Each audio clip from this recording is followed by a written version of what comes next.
Hi guys, I'm Brianna. Hey, and I'm Tyler. And this is TBH Plant-Based Reviews. Today we're going to be covering Sticky Barbecue Vegan Ribs by Gaz Oakley.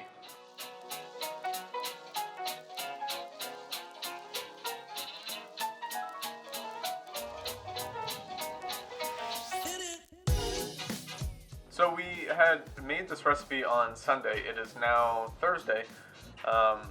We've had it for the past few nights, and we just haven't gotten around to do a taste test and a video for you guys. So we're here to do this now. All right. Oh. Sticky barbecue. It's mashed potatoes. Potatoes.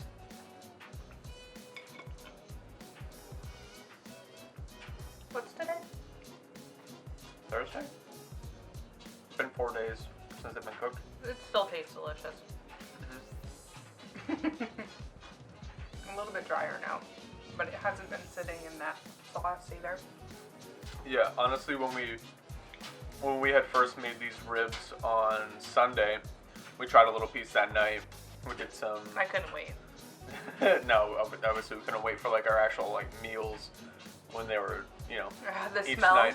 The smell is so intoxicating. Yeah. It's like crazy, like smoked barbecue, like brisket or ribs that have just been going all day. It's really, really good. Yeah, it was probably the best vegan ribs that I've ever had, especially being homemade. Yeah. The seitan, it has a bit more like chewier consistency. Like you really have to like, you know, like you would almost like Softer. like a rib. It's very soft, but at the same time it has like that pull of like what meat would. It's very really good. The barbecue sauce that he does is spectacular. I definitely recommend if you have, even if you don't have like all the ingredients, just go out and get them. They're really not that expensive. Yeah. And yeah, be sure to make it. So we use stevia instead of like a Coca-Cola. So you can taste a little bit of that stevia sweetener, like very mildly, but I think the cola taste overall really adds to the flavor of the barbecue. So be sure to add some type of cola or root beer, you know, whatever you prefer. Root beer would be good as well. Yeah, that would be really good. It'd be pretty hearty. Out of this one, I would definitely give this a 5 out of 5 stars. I think this recipe is fantastic. Yeah. It does take a long time to make. Well, I'd say the prep time isn't really too bad. Then again, we did use our KitchenAid, so it really helped. Yeah. Knead the dough. We use the KitchenAid to knead it. Yes. So he kneads his by hand for 10 minutes. We put ours on for a little bit less than 10 minutes because that thing really gets it. So if you have something like that, or even a food processor with a dough hook, that would work, and that would be a really good option. Yeah, we just like we try to cut time because we're doing 4 meals, 3 to 4 meals on Sunday for the week. So we're trying to just cut corners, but still make it to what it needs to be. Yeah. What would you rate it? I would definitely rate it a 5 out of 5. I think Gaz really did a great job on this recipe, giving, you know, a staple to like so many like Americans like us, like something that's like that barbecue-y goodness, you know, and I think he hit the nail on the head. Yeah, check out his channel below. He does amazing stuff. I'm pretty sure he just came out with a cookbook as well. Yeah. So we'll link his channel, probably his website. I like to call him the vegan Gordon Ramsay because they talk the same, but just because of their accent. But I think he's nicer. Just kidding. Gordon Ramsay's nice, right? He's awesome. He's just Gordon Ramsay. Yeah, he can be Gordon Ramsay. I like when he makes people cry in the kitchen. Anyway, I highly recommend this one.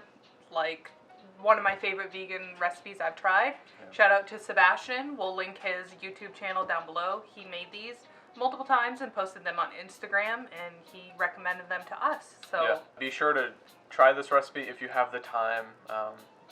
Definitely, I mean, even if like you do it with some friends, it makes a lot. So be ready to have a lot of food. Also, one note on this recipe, I didn't see what temperature he put his oven at for the ribs. Yeah, I didn't either. I couldn't find it. Maybe it's because I was just looking real fast, but I looked a few times. I couldn't find it, so we started ours off on 350. It was too hot, so we ended up pushing it down to like 200. Yeah, it was 350 for about 30 minutes. We checked on it at that point. It seemed to be cooking a little too fast. Yeah, it seemed to cook pretty fast. Like you would tell like the sauce was kind of condensing faster than it would have on a slow cook. So dropped it at 200 degrees Fahrenheit for like an hour and a half. About an hour and a half. We just wanted to keep it nice, slow and low at that point, just to let it go through.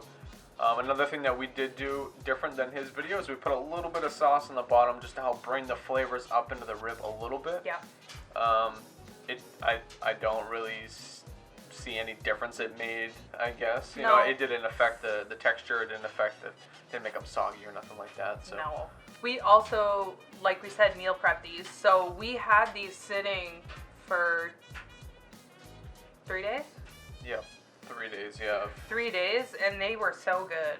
Like, the longer they sat, the better the flavor got. Yeah. And we just had our taste test tonight, which is our last 2 pieces. So we had 4 meals, Yeah. 2 each, and we munched a little on the first night, and we still have 2 little riblet pieces left. Yeah, and each meal we would have, hi Sam Squanch, each meal we would have 4 pieces, so like 4 strips each, and that was super filling. It was too much for me. I only had 3 by the end of it. Yeah, we did steamed broccoli and just mashed potatoes with it, nothing crazy, and I would say the potatoes weren't even that much. Yeah. How did you like the ribs, bud? Yeah, I like them. I recommend them. Yeah. Yeah. Okay. Scoop. Yeah. So thank you guys so much for tuning in. Be sure to like, subscribe, and hit the bell. Thank you guys for checking out this video, and be sure to check out our others. We just put up a vlog, so if you guys are liking it, let us know. Okay, bye. Bye guys.